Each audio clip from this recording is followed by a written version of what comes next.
รับเสด็จนะครับผมแห่พระแม่ตารากันนะครับผมเป็นครั้งแรกของเทวาลัยนะครับและจะทำพิธีอัญเชิญพระพิฆเนศนะครับผมทุกท่านที่อยู่ที่นี่และทางบ้านร่วมกันตั้งจิตอธิษฐานนะครับ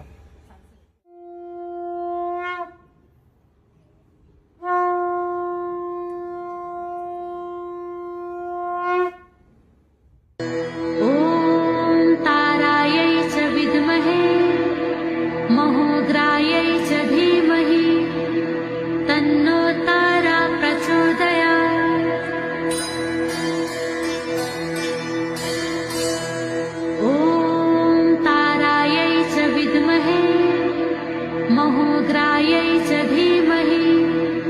तन्नो तारा प्रचोदयात्।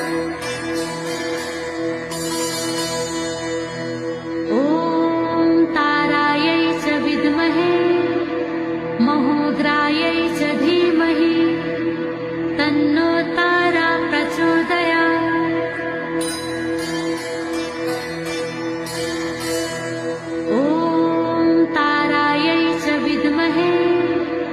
महोग्रायै च धीमहि तन्नो